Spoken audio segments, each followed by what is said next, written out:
Você está ouvindo Nova Morada em Resumo, com André Costa. Bom, se você já sabe que estará viajando no primeiro turno das eleições, dia 2 de outubro, ou se houver segundo turno, dia 30 do mesmo mês, pode solicitar o voto em trânsito à Justiça Eleitoral. O prazo para fazer o pedido pessoalmente em qualquer cartório termina amanhã, 18 de agosto. Para esclarecer este importante tema para a sociedade, afinal estamos de olho também nas eleições 2022, a gente conversa com o advogado eleitoral Dr. Júlio Meirelles, que gentilmente nos atende hoje no Nova Morada em Resumo. Boa tarde, Dr. Júlio. Olá, boa tarde, André. Uma boa tarde a todos os ouvintes da Rádio Nova Morada. Dr. Júlio, voto em trânsito, é somente utilizado esse termo para casos de viagem ou não? Sim, André. Na verdade, o voto em trânsito é uma espécie de transferência temporária. É bom que fique frisado. Você pode solicitar o voto em trânsito em uma localidade do primeiro turno e, se souber que vai estar em outra localidade do segundo turno, também pode solicitar em localidades diferentes. Agora, é bom que fique claro, essas localidades devem ser capitais, né, ou cidades com mais de 100 mil habitantes. Então, basta se dirigir a uma unidade de atendimento da Justiça Eleitoral da sua cidade e solicitar o voto em trânsito, no primeiro turno, para o segundo turno ou em ambos. Doutor Júlio, deixa eu esclarecer uma dúvida também dos ouvintes. Caso a pessoa esteja morando, por exemplo, hoje em São Paulo, mas é da Bahia, mas não transferiu o título, ela pode usar o voto em trânsito ou esse prazo terminou aí, já foi encerrado? Não, o prazo vai até amanhã, André. Então é muito importante que essas pessoas se dirijam até uma unidade da Justiça Eleitoral e lá solicitem o voto em trânsito. Essa pessoa vai conseguir votar. Quando você solicita o voto em trânsito, você vai estar dizendo, olha, a minha localidade de votação, o meu domicílio eleitoral é São Paulo, por exemplo, mas estarei em Ribeirão Preto. Então, eu vou votar no primeiro turno em Ribeirão Preto. Como o Ribeirão Preto faz parte da circunscrição Estado de São Paulo, ali, naquela localidade, ela vai poder votar, então, para presidente, para governador, deputado estadual, deputado federal e senador. Agora, um dado importante, André. Sim. Do primeiro turno, vamos lá. Se você, por exemplo, mora e o seu título eleitoral é de São Paulo, e você vai estar em Salvador no primeiro turno. Você pode solicitar o voto em trânsito, mas lá em Salvador, você só vai poder votar para presidente. Por quê? Porque você vai estar fora da sua circunscrição eleitoral, fora do seu estado.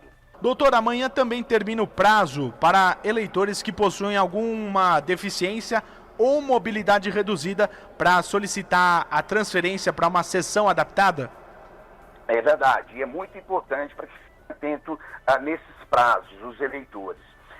Com uma campanha nacional que o TSE iniciou, mas milhares e milhares de eleitores PCDs já solicitaram, você entendeu, a habilitação para poderem votar em locais com acessibilidade. Isso é muito importante. Nós vemos que em muitas eleições, André e ouvintes, as pessoas têm muitas dificuldades de locomoção.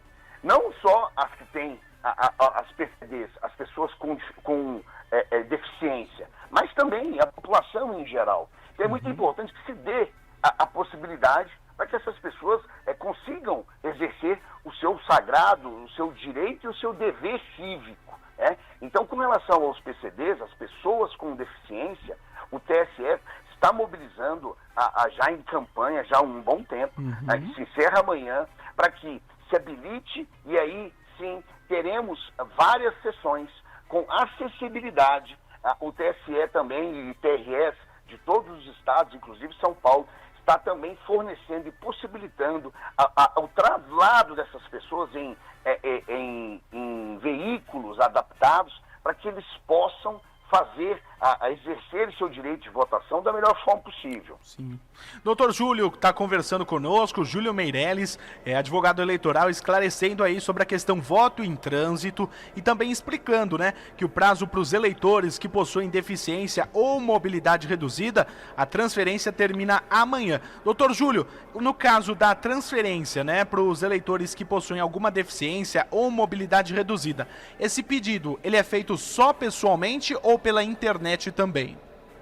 Olha, esse pedido é feito pessoalmente, mas pela internet também. Tá? Entrando no site do TRE, do TSE, essa pessoa pode exercer esse seu direito, né, de solicitar essa possibilidade, né, e também, depois, obviamente, no dia 2 de outubro e no último domingo do mês de outubro, também exercer o seu direito cívico, o seu dever cívico do voto.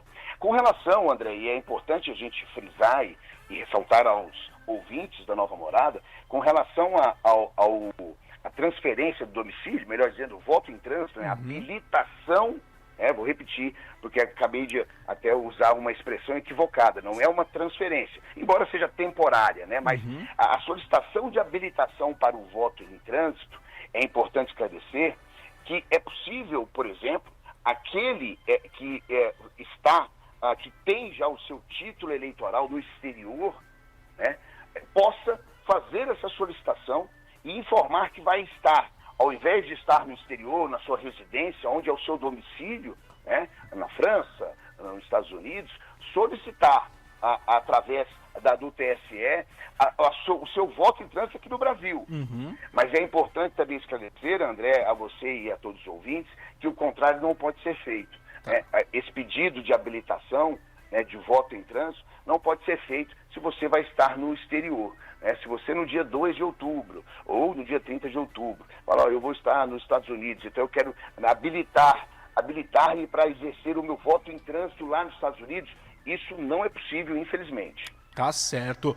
Doutor Júlio Meirelles batendo um papo conosco na tarde desta quarta-feira, prestando serviço também para o ouvinte da Nova Morada, falando sobre a importância do voto, também o famoso voto em trânsito e esclarecendo essa questão Brasil, exterior, exterior, Brasil e também esse ponto para os eleitores, né, que possuem alguma deficiência ou mobilidade reduzida. É um tema muito importante, as eleições 2022 estão chegando e é lógico, a gente vai ter outros temas até lá para conversar muito com o Dr. Júlio Meirelles para esclarecer a importância do voto para os ouvintes da Nova Morada. Dr. Júlio, sei que está na correria aí, mas muito obrigado de verdade pela gentileza e separar um espacinho na agenda para nos atender na tarde de hoje, viu, doutor? Olha, André, eu que agradeço, é sempre uma honra, uma satisfação conversar com você, conversar com os ouvintes da Nova Morada.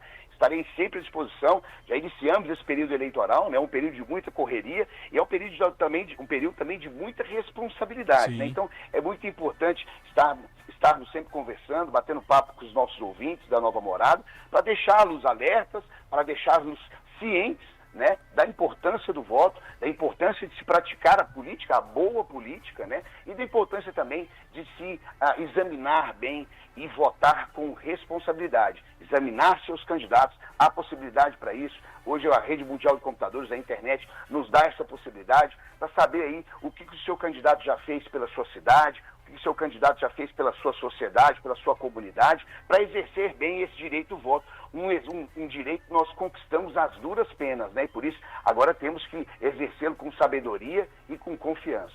Tá certo. Doutor Júlio, um forte abraço para o senhor, dado o recado aí, com muita transparência, com muita credibilidade. Mais uma vez, um abraço, viu, doutor? Um abraço, muito obrigado, uma boa tarde a todos. Até às 6 da tarde, Nova Morada em Resumo, com André Costa.